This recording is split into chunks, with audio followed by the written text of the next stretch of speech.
നമസ്കാരം. രഞ്ജിത്ത് ഇംഗ്ലീഷിലേക്ക് ഏവർക്കും ഒരിക്കൽ കൂടി സ്വാഗതം. നമ്മുടെ ഈ ക്ലാസ്സിൽ ചർച്ച ചെയ്യാൻ പോകുന്നത് PSC നേരത്തെ ചോദിച്ച ചോദ്യ പേപ്പറാണ്. അപ്പോൾ അതിലെ കുറച്ച് ക്വസ്റ്റ്യൻസ് ആണ് നമ്മളിവിടെ ചർച്ച ചെയ്യാൻ പോകുന്നത്. നമുക്ക് ഫസ്റ്റ് ക്വസ്റ്റ്യനിലേക്ക് വരാം. നോക്കുക. Identify the part of speech that is underlined. ഇത്തരത്തിൽ ഇപ്പോൾ PSC മിക്കപ്പോഴും ചോദിക്കാറുണ്ട്. അതായത് സെന്റൻസ് വന്നിട്ട് അതിലൊരു വാക്ക് അണ്ടർലൈൻ ചെയ്തിരിക്കും. ആ വാക്ക് പാർട്സ് ഓഫ് സ്പീച്ചിൽ ഏതിൽ പെടുന്നു എന്നാണ് ചോദിക്കുന്നത്. നമുക്കറിയാം പാർട്സ് ഓഫ് സ്പീച്ച് 8 എണ്ണമാണുള്ളത്. ഏതൊക്കെയാണ്?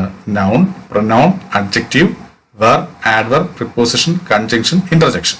ഓക്കെ, അങ്ങനെ 8 എണ്ണം ഉണ്ട്. അപ്പൊ ഇവിടെ നോക്കുമ്പോൾ ഇവിടെ ബ്യൂട്ടിഫുൾ എന്ന് പറയുന്ന വാക്ക് എന്തിനെയാണ്, അല്ലെങ്കിൽ ഈ ബ്യൂട്ടിഫുൾ എന്ന് പറയുന്ന വാക്ക് ഇവിടെ എന്തായിട്ടാണ് നിൽക്കുന്നത് നോക്കാം.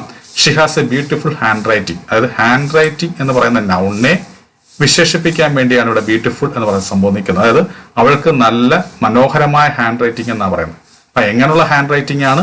മനോഹരമായ ഹാൻഡ് റൈറ്റിംഗ്. അപ്പൊ ഈ ഹാൻഡ് റൈറ്റിംഗ് എന്ന് പറയുന്ന നൗണിനെ വിശേഷിപ്പിക്കുകയാണ്. ഓക്കെ, അപ്പൊ അങ്ങനെ ആകുമ്പോൾ ഈ ബ്യൂട്ടിഫുൾ എന്ന് പറയുന്നതായിരിക്കും ഇവിടുത്തെ അഡ്ജക്റ്റീവ് ആണ്. Okay, adjective. അപ്പൊ ഇവിടുത്തെ കറക്റ്റ് ആൻസർ എ ആണ്. ഇനി അടുത്ത് നോക്കാം. Roy stood first in the test. ഇത് ക്വസ്റ്റ്യൻ ടാഗുമായി ബന്ധപ്പെട്ട ചോദ്യമാണ്. നമുക്കറിയാം ക്വസ്റ്റ്യൻ ടാഗ് എങ്ങനെയാണ് ഉണ്ടാക്കേണ്ടത്. ആദ്യം തന്നിരിക്കുന്ന സെന്റൻസ് നോക്കുക. തന്നിരിക്കുന്ന സെന്റൻസ് പോസിറ്റീവ് ആണെങ്കിൽ നമ്മൾ ക്വസ്റ്റ്യൻ ടാഗ് നെഗറ്റീവ് ആയിരിക്കണം. തന്നിരിക്കുന്ന സെന്റൻസ് നെഗറ്റീവ് ആണെങ്കിൽ ക്വസ്റ്റ്യൻ ടാഗ് പോസിറ്റീവ് ആയിരിക്കണം. ഇവിടെ നോക്കുമ്പോൾ Roy stood first in the test എന്ന് പറയുന്ന ഈ സെന്റൻസ് എന്താണ്? പോസിറ്റീവ് മീനിങ് ആണ്. കാരണം ഇതിനകത്ത് നോയോ, നോട്ടോ, നൈതറോ, നോറോ, നെവറോ, നണ്ണോ അങ്ങനെയൊക്കെയുള്ള, അല്ലെങ്കിൽ സ്കേഴ്സ്ലിയോ, ഹാർഡ്ലിയോ അങ്ങനെയുള്ള നെഗറ്റീവ് മീനിങ് ഉള്ള വാക്കുകളൊന്നും ഇല്ല. അതുകൊണ്ട് ഇത് പോസിറ്റീവ് ആണ്. അപ്പോൾ അതുകൊണ്ട് നമ്മുടെ ക്വസ്റ്റ്യൻ ടാഗ് നെഗറ്റീവ് ആണ്. അപ്പൊ നമ്മൾ ഓപ്ഷനിലേക്ക് നോക്കുമ്പോൾ ക്വസ്റ്റ്യൻ ടാഗ് തന്നിരിക്കുന്ന ഓപ്ഷൻസ് എല്ലാം നെഗറ്റീവ് ആണ്. കാരണം എല്ലായിടത്തും ഈ നോട്ടിന്റെ ചെറിയ രൂപമായി ഇൻഡ് വന്നിട്ടുണ്ട്. ഓക്കെ, അപ്പൊ ഇതെല്ലാം നെഗറ്റീവ് ആണ്. അപ്പൊ ഇനി നമ്മുടെ ഡ്യൂട്ടി എന്താണ്? ശരിയായ ഇതിൽ ഏതാണ് ശരി എന്നുള്ളതാണ് നമ്മൾ കണ്ടെത്തേണ്ടത്. അതിന് നമ്മൾ എന്ത് ചെയ്യണം? ആദ്യം സഹായക്രിയ കണ്ടെത്തണം. ഇവിടെ തന്നിരിക്കുന്ന സെന്റൻസ് നോക്കുമ്പോൾ ഇവിടെ സഹായക്രിയ നേരിട്ട് തന്നിട്ടില്ല. സഹായക്രിയകൾ എന്ന് പറയുമ്പോൾ ഏതൊക്കെ വരാം? Is, am, are, was, were, do, does, did, has, have, had, will, would, should, can, could, may, might, must, need, dare, used to, ought to, might, അല്ലെ? അങ്ങനെയൊക്കെയുള്ള സംഭവങ്ങളെല്ലാം കൂടെ ചേർന്ന് 24 സഹായക്രിയകളുണ്ട്. അപ്പോൾ അങ്ങനെയുള്ള സഹായക്രിയകളും നമുക്ക് ഇവിടെ നേരിട്ട് കാണാൻ പറ്റുന്നില്ല. ഓക്കെ, അങ്ങനെ നേരിട്ട് കാണാത്തത് കൊണ്ട് നമ്മൾ എന്ത് ചെയ്യണം? തന്നിരിക്കുന്ന സെന്റൻസിലെ വെർബിനെ ഇനി പിടിക്കുക. ആ വെർബിനെ നോക്കുമ്പോൾ അവനകത്ത് ആര് ഒളിഞ്ഞു കിടപ്പുണ്ട്? സഹായക്രിയ ഒളിഞ്ഞു കിടപ്പുണ്ട്. നമ്മൾ മനസ്സിലാക്കേണ്ട കാര്യം, അങ്ങനെ നമുക്ക് സഹായക്രിയ നേരിട്ട് കാണാൻ പറ്റുന്നില്ല എങ്കിൽ അവിടുത്തെ സഹായക്രിയ ഒന്നുകിൽ എന്തായിരിക്കും? ഡു ആയിരിക്കും, അല്ലെങ്കിൽ ഡസ് ആയിരിക്കും, അല്ലെങ്കിൽ ഡിഡ് ആയിരിക്കും. ഈ ഡുവോ, ഡസ്സോ, ഡിഡോ വരുമ്പോഴാണ് നമുക്ക് സഹായക്രിയയെ നേരിട്ട് കാണാൻ പറ്റാതായി വരുന്നത്. ഡു ആണെങ്കിൽ എന്തായിരിക്കും? ഏത് വെർബാണോ ആ വെർബ് അതുപോലെ നിൽക്കുന്ന സഹായത്തിലായിരിക്കും ഡു വരിക. അപ്പൊ അതിവിടെ സ്റ്റാൻഡ് എന്നായിരുന്നെങ്കിൽ അവിടെ വെർബ് ഏതായിരിക്കും? ഡു ആയിരിക്കും. ഓക്കെ, സ്റ്റാൻഡിന്റെ കൂടെ ഡു ചേരുമ്പോൾ എന്ത് തന്നെയാണ്? അതായത് ഏതെങ്കിലും ഒരു വെർബിനോട് കൂടി ഡു ചേരുമ്പോൾ ആ വെർബിന്റെ രൂപത്തിന് എന്ത് സംഭവിക്കത്തില്ല? മാറ്റം സംഭവിക്കത്തില്ല. പക്ഷെ അർത്ഥത്തിന് മാറ്റം സംഭവിക്കും. അങ്ങനെ ഒരു വെർബിന്റെ യഥാർത്ഥ രൂപം ആയിട്ട് കാണുവാണെങ്കിൽ നമ്മൾ വിചാരിച്ചോണം അവിടെ എന്തായിരിക്കും? സഹായക്രിയ ഡു ആയിരിക്കും. ഇനി ഏതെങ്കിലും ഒരു വെർബിന്റെ അവസാനം യെസ്, അല്ലേ? യെസ് എന്നുണ്ടെങ്കിൽ നമ്മൾ വിചാരിച്ചോണം അത് അവിടെ ഡസ് ആയിരിക്കും എന്ന് നമ്മൾ മനസ്സിലാക്കുക. ഇനി അങ്ങനെ ഒന്നും അല്ല എങ്കിൽ അവിടെ തീർച്ചയായിട്ടും എന്തുമായിരിക്കും? ഡിഡ് ആയിരിക്കും വരിക. അപ്പൊ ഇവിടെ നോക്കുമ്പോൾ നമുക്ക് സ്റ്റാൻഡ് എന്നും അല്ല, സ്റ്റാൻഡ്സ് എന്നും അല്ല, അല്ലെ? പിന്നെ എന്താ വന്നിരിക്കുന്നത്? സ്റ്റുഡ് എന്ന. അപ്പൊ തീർച്ചയായിട്ടും അവിടെ എന്തുമായിരിക്കും വരേണ്ടത്? ഡിഡ് ആണ്. അപ്പൊ ഇവിടെ ഡിഡ് ആണ് സഹായക്രിയ. അങ്ങനെ അപ്പൊ ഇവിടെ ഡിഡ് സഹായക്രിയയായിട്ട് വന്നിരിക്കുന്ന ക്വസ്റ്റ്യൻ ടാഗ് ഏതാണ്? ഈ ബി എന്ന് പറയുന്ന ഓപ്ഷനാണ്. ഓക്കെ, ബി എന്ന് പറയുന്ന ഓപ്ഷനാണ്. അങ്ങനെ ആകുമ്പോൾ ഇവിടുത്തെ ആൻസർ എന്ന് പറയുന്നതായിരിക്കും ഡിഡിന്റ് ഹി എന്നുള്ളതാണ് ഇവിടുത്തെ ശരിയായിട്ടുള്ള ആൻസർ. കാരണം സ്റ്റാൻഡിന്റെ കൂടെ ഡിഡ് ചേരുമ്പോഴാണ് എന്തായി വരിക? സ്റ്റുഡായി വരിക. ഇനി സ്റ്റാൻഡിന്റെ കൂടെ ഡസ് ചേർന്നിരുന്നെങ്കിലോ സ്റ്റാൻഡ്സ് എന്ന് വന്നേനെ. ഇനി സ്റ്റാൻഡിന്റെ കൂടെ ഡു ചേർന്നായിരുന്നെങ്കിലോ സ്റ്റാൻഡായിട്ട് തന്നെ നിന്നേനെ. അപ്പൊ സ്റ്റാൻഡായിട്ട് നിൽക്കുന്നില്ല. സ്റ്റാൻഡിന്റെ കൂടെ സ്റ്റാൻഡ് ഡേറ്റ അവസാനം എസ്സും ഇല്ല. അങ്ങനെ ഈ രണ്ട് രീതിയിലല്ലെങ്കിൽ അവിടെ ഉറപ്പാണ് എന്തായിരിക്കും? സഹായക്രിയ ഡിഡ് ആയിരിക്കും. അത് മനസ്സിലാക്കി വെക്കുക. ഡിഡ് ആയിരിക്കും അവിടെ സഹായക്രിയ. അപ്പോൾ തീർച്ചയായിട്ടും ഇവിടെ സഹായക്രിയ ഡിഡ് വന്നു. നമുക്ക് ആൻസർ കിട്ടി. ഡിഡിന്റ് ഹി എന്ന ആൻസർ കിട്ടി. അടുത്ത ചോദ്യം നമുക്ക് നോക്കുക. Shreya is the dash student in her class. അപ്പൊ ഇവിടെ നമ്മൾ ഏത് ഡിഗ്രി വരും എന്നാണ് ചോദിക്കുന്നത്. അതായത് ഡിഗ്രീസ് ഓഫ് കമ്പാരിസണുമായി ബന്ധപ്പെട്ട ഒരു ചോദ്യമാണ് ഇവിടെ തന്നിരിക്കുന്നത്. അതായത് നമുക്കറിയാം ക്ലവർ എന്ന് പറയുമ്പോൾ പോസിറ്റീവ് ഡിഗ്രി, ക്ലവറസ്റ്റ് എന്ന് പറയുമ്പോൾ സൂപ്പർലേറ്റീവ് ഡിഗ്രി, ക്ലവറർ എന്ന് പറയുമ്പോൾ എന്തായിരിക്കും? കമ്പാരിറ്റീവ് ഡിഗ്രിയാണ്. മോർ ക്ലവർ എന്ന് നമ്മൾ അങ്ങനെ പറയാറില്ല. ഓക്കെ, അതുകൊണ്ട് ഇത് ഈ ഓപ്ഷൻ തെറ്റാണ്. ഇനി നമുക്ക് ഇതിനകത്ത് ഏത് വരും എന്നുള്ളതാണ് നമ്മൾ മനസ്സിലാക്കേണ്ട കാര്യം. ഒരു വ്യക്തിയെക്കുറിച്ച് മാത്രമാണ് പറയുന്നതെങ്കിൽ അവിടെ പോസിറ്റീവ് ഡിഗ്രി ആയിരിക്കണം വരേണ്ടത്. ഇനി രണ്ട് വ്യക്തികളെ കുറിച്ചാണ് താരതമ്യം ചെയ്യുമെങ്കിൽ അവിടെ എന്ത് വേണം? കമ്പാരിറ്റീവ് ഡിഗ്രി വരണം. എന്നാൽ ഒരു കൂട്ടത്തിൽ ഏറ്റവും നല്ലത് ആര് എന്ന തരത്തിൽ പറയണമെങ്കിൽ നമുക്ക് അവിടെ എന്ത് ഉപയോഗിക്കണം? സൂപ്പർലേറ്റീവ് ഡിഗ്രി ഉപയോഗിക്കണം. ഇവിടെ നോക്കുമ്പോൾ ഇവിടെ എന്താ പറയുന്നത്? ശ്രേയയുടെ ക്ലാസ്സിലെ ഏറ്റവും നല്ല ബുദ്ധിമതിയായ കുട്ടി ശ്രേയാണെന്നാണ് പറയുന്നത്. അപ്പൊ ക്ലാസ്സിലെ കുട്ടികൾ എന്ന് പറയുമ്പോൾ അതൊരു ഗ്രൂപ്പാണ്. ആ ഗ്രൂപ്പിലെ ഏറ്റവും വലുത് നല്ലത് ആര് എന്നാണ് ഇവിടെ പറയുന്നത്. അങ്ങനെ സാഹചര്യത്തിൽ നമ്മൾ ഏത് ഡിഗ്രി ഉപയോഗിക്കാവോ? സൂപ്പർലേറ്റീവ് ഡിഗ്രിയെ ഉപയോഗിക്കാവോ. അങ്ങനെ ഇവിടുത്തെ കറക്റ്റ് ആൻസർ എന്തായിരിക്കും? സി ആയിരിക്കും. സി ആണ് ഇവിടുത്തെ ശരിയായിട്ടുള്ള ആൻസർ. അടുത്ത ചോദ്യം നമുക്ക് നോക്കാം. Change into reported speech. Reported സ്പീച്ചുമായി ബന്ധപ്പെട്ട ചോദ്യമാണ്. നോക്കുമ്പോൾ Anu said to him when will you marry me. നമുക്ക് ഇങ്ങനെയൊക്കെ തെറ്റിച്ചൊക്കെ തരും. ഇത് പലർക്കും മനസ്സിലാവത്തില്ല ഇത് എന്താണ് ഉദ്ദേശിക്കുന്നത്. നമ്മൾ മനസ്സിലാക്കേണ്ട കാര്യം അല്ലേ, ഇവിടെ ഇങ്ങനെ അപ്പോസ്ട്രോഫി ഇട്ട് രണ്ട് എല്ല് തരുവാണെങ്കിൽ ഒന്നുകിൽ വില്ലായിരിക്കും അല്ലെങ്കിൽ ഷാളായിരിക്കും. ഓക്കെ, അപ്പൊ ഇവിടെ എന്താ? വില്ല. കാരണം എന്താ? യു വന്നതുകൊണ്ട്. യു എന്ന് പറയുന്നത് സെക്കൻഡ് പേഴ്സൺ ആണ്. അതുകൊണ്ട് സെക്കൻഡ് പേഴ്സണിന്റെ കൂടെ സാധാരണ രീതിയിൽ നമ്മൾ എന്താ ഉപയോഗിക്കത്തുള്ളൂ?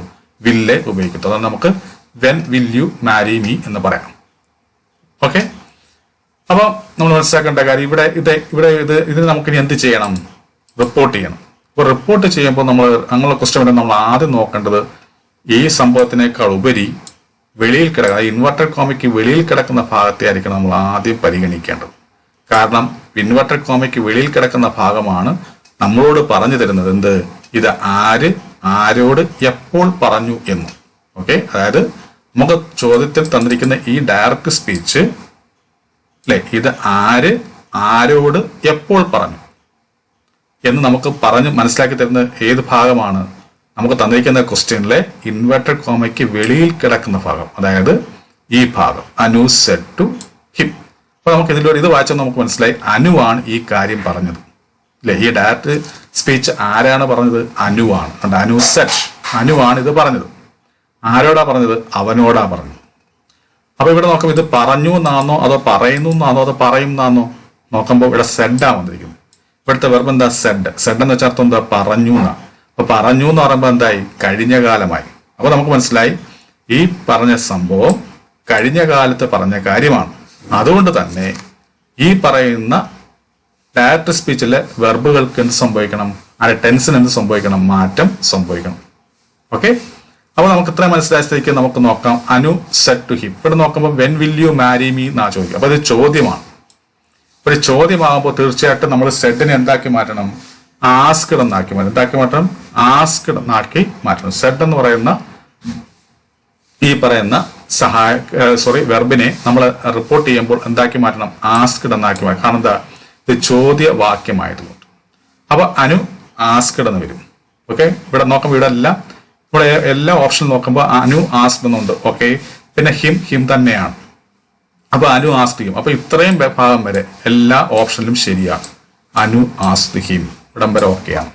അപ്പൊ ഇത്രയും ഘട്ടം ഈ ഒരു ഘട്ടം വരെ നമുക്ക് ഈ പറയുന്ന 4 ഓപ്ഷനെ പരിഗണിക്കണം. കാരണം എല്ലായിടത്തും ശരിയാണ്. അതുകൊണ്ട് ഇനി അടുത്ത ഘട്ടം നമുക്ക് നോക്കാം. ഇനിയാണ് നമ്മൾ റിപ്പോർട്ട് ചെയ്യാൻ പോകുന്നത്.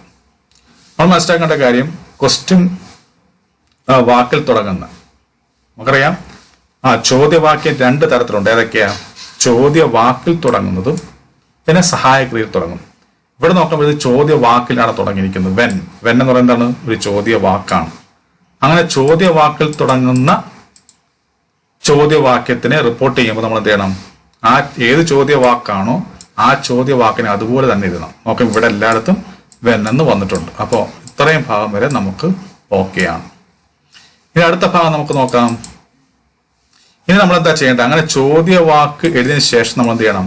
ബാക്കിയുള്ളവ, അതായത് വിൽ യു മാരി മീ എന്ന് പറയുന്ന ഇത്രയും ഭാഗത്തെ നമ്മൾ മനസ്സിൽ എന്താക്കണം? സ്റ്റേറ്റ്മെന്റ് രൂപത്തിലേക്ക് മാറ്റണം. സ്റ്റേറ്റ്മെന്റ് രൂപം എന്ന് വെച്ചാൽ എന്താ? ആദ്യം സബ്ജക്റ്റ് വരണം, പിന്നെന്ത് വരണം? ഓക്സിലറി വെർബ്സ് വരണം. ഓക്കെ, സഹായക്രിയ വരണം, പിന്നെന്ത് വരണം?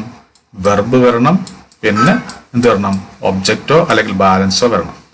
അപ്പൊ ഇവിടെ നോക്കുമ്പോൾ വിൽ യു മാരി, വെൻ നമ്മൾ ഓൾറെഡി എഴുതി കഴിഞ്ഞല്ലോ. ഇനി നമുക്ക് വേണ്ടുന്ന ഭാഗം വിൽ യു മാരി മീ എന്നുള്ളത്. ആ വിൽ യു മാരി മീക്കകത്ത് സബ്ജക്റ്റ് ഏതാ? യു ആണ്. അപ്പൊ അത് ആദ്യം വരണം. അപ്പൊ യു. ഓക്കെ, യു എന്ന് നമ്മൾ മനസ്സിൽ കാണും. ഇനി സഹായക്രിയ വരണ്ടേ. ഇവിടുത്തെ സഹായക്രിയ വില്ലാണല്ലോ. അപ്പം എന്ത് വേണം? വിൽ എന്ന് നമ്മൾ മനസ്സിൽ വരുത്തുക. You will. പിന്നെ ഇവിടുത്തെ വെർബ് മാരി ആണ്. അത് നമ്മൾ മാരി എന്ന് എഴുതും. ഓക്കെ, മാരി ഇത് നമ്മൾ മനസ്സിൽ കാണേണ്ട സംഭവം. മാരി പിന്നെ ഒബ്ജക്റ്റ് എടുത്ത് എന്താ മീ ആണ്. അതായത് വിൽ യു മാരി മീ എന്നുള്ളത് നമ്മൾ അതിനെ എന്താക്കി മാറ്റുന്നു, സ്റ്റേറ്റ്മെന്റ് രൂപത്തിലേക്ക് മാറ്റുന്നു.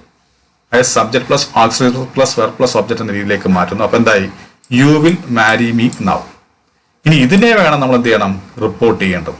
അതായത് ചോദ്യവാക്യം വരുമ്പോൾ നമ്മൾ എന്താ ചെയ്യേണ്ടത്, സ്റ്റേറ്റ്മെന്റ് രൂപത്തിലേക്ക് മാറ്റിയിട്ട് വേണം നമ്മൾ റിപ്പോർട്ട് ചെയ്യാൻ. ഇനി നമുക്ക് റിപ്പോർട്ട് ചെയ്യേണ്ടത് യു വിൽ മാരി മീ എന്നുള്ളതാണ്. ഈ യു എന്ന് ഉദ്ദേശിക്കുന്ന ആരെയാണ്, ഈ പറയുന്ന ഹിം എന്ന് പറയുന്ന സംഭവത്തെയാണ് ആശ്രയിക്കുന്നത്. അപ്പൊ അത് ഹിം എന്ന് പറയുന്നത് പുരുഷനാണല്ലോ. അപ്പൊ തീർച്ചയായിട്ടും യുവിനെ നമ്മൾ എന്താക്കി മാറ്റണം, ഹി എന്നാക്കി മാറ്റണം. അങ്ങനെ യു ഹി ആയി, അതായത് തുടക്കത്തിൽ വെന്നിന് ശേഷം ഹി അല്ലെ, യു ഇവിടെ ഹി ആക്കുമ്പോൾ യുവിനെ മാറ്റി നമ്മൾ ഹി ആക്കുന്ന സമയത്ത് എന്ത് സംഭവിക്കുന്നു, ഇവിടെ വെന്നിന് ശേഷമാണല്ലോ നമുക്ക് എഴുതേണ്ടത് അല്ലെ, വെന്നിന് ശേഷമാണ് ഇനി ഹി എഴുതേണ്ടത്. അങ്ങനെ വെന്നിന് ശേഷം ഹി വന്നിരിക്കുന്ന ഓപ്ഷൻസ് ഏതൊക്കെയാണെന്ന് നമുക്ക് നോക്കാം. ഏതൊക്കെയാ, ഈ ബിയും വരുന്നുണ്ട്, അതുപോലെ തന്നെ ഡിയും വരുന്നുണ്ട് അല്ലേ. അപ്പൊ വെന്നിന് ശേഷം ഹി വന്നിരിക്കുന്നത് ഈ ബിയും ഡിയുമാണ്. അതുകൊണ്ട് തന്നെ നമ്മൾ മനസ്സിലാക്കേണ്ട കാര്യം, ഇനി നമുക്ക് എയും വേണ്ട സിയും വേണ്ട, നമുക്കിനി വേണ്ടത് ബിയോ ഡിയോ ആണ്. ഇനി ബി ആണോ ഡി ആണോ ശരിയാണോ എന്നുള്ളതാണ് നമ്മൾ ഇനി നോക്കേണ്ടത്. അത് നോക്കാം. ഇനി നമ്മൾ എന്ത് ചെയ്യണം, അപ്പോൾ യുവിനെ നമ്മൾ ഹി ആക്കി. ഇനി വില്ലിനെ നമ്മൾ എന്താക്കണം, അതിന്റെ പാസ്റ്റ് ടെൻസിലേക്ക് മാറ്റണം. കാരണം എന്താ, ഇത് കഴിഞ്ഞ കാലത്തിൽ ചോദിച്ച സംഭവം. അപ്പൊ വില്ല് എന്തായി മാറണം, വുഡായി മാറണം. അങ്ങനെ നോക്കുമ്പോൾ ഇതിനകത്ത് വുഡ് ഓക്കെ, ഇവിടം വരെ ഓക്കെയാണ്, ശരി, ഇവിടെയും കറക്റ്റ് ആണ്. അപ്പൊ രണ്ടിടത്തും വുഡ് വന്നിട്ടുണ്ട്. ഇനി നമ്മൾ എന്ത് ചെയ്യണം, മാരി. കാരണം വുഡ്, ഈ മാരി എന്ന് പറയുന്നത് വെർബിന്റെ യഥാർത്ഥ രൂപമാണ്. വെർബിന്റെ യഥാർത്ഥ രൂപങ്ങൾക്ക് എന്ത് സംഭവിക്കത്തില്ല, മാറ്റം സംഭവിക്കും. കാരണം ഇത് ഇൻഫിനിറ്റീവ്സ് ആണ്. ഇൻഫിനിറ്റീവ്സിന് മാറ്റം സംഭവിക്കുന്നത്, സഹായക്രിയകൾക്ക് മാത്രമേ മാറ്റം സംഭവിക്കത്തുള്ളൂ.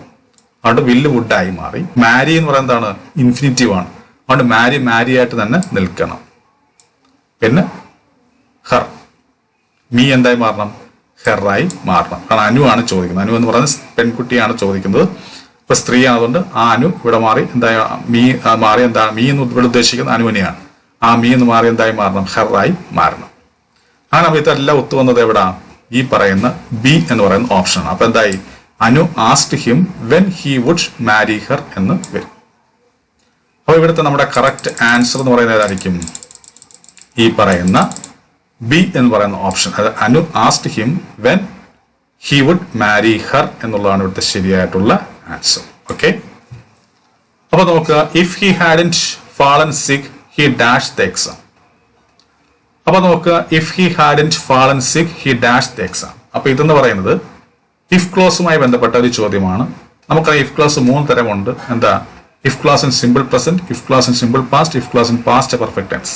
ഇവിടെ നോക്കാം, ഇഫ് ക്ലോസ് ഇതെന്ന് പറയുന്നത് എന്താണ്, ഹാഡന്റ് ഫാളൻ എന്ന് പറയുമ്പോൾ ഈ ടെൻസ് ആണ്, പാസ്റ്റ് പെർഫെക്റ്റ് ആണ്. ഓക്കെ, അപ്പൊ പാസ്റ്റ് പെർഫെക്റ്റ് ടെൻസിൽ വരുമ്പോൾ നമ്മൾ മനസ്സിലാക്കേണ്ട കാര്യം, തുടർന്ന് വരേണ്ട ഭാഗം എങ്ങനെ ആയിരിക്കണം, വുഡ് ഹാവ് അല്ലെങ്കിൽ കുഡ് ഹാവ് അല്ലെങ്കിൽ മൈറ്റ് ഹാവ് എന്ന രീതിയിൽ വരണം. അപ്പൊ ഇവിടെ എന്താ പറയുന്നത്, if he hadn't fallen sick he dash the exam. എന്നുവെച്ചാൽ അവൻ എന്താണ്, അവന് അസുഖം വന്നില്ലായിരുന്നു എങ്കിൽ അവൻ എന്ത് ചെയ്തേനെ, എക്സാം എഴുതിയെന്നാണ് ഉദ്ദേശിക്കുന്നത്. അപ്പൊ ഹി എന്ന് പറയുന്നത് സബ്ജക്റ്റാണ്.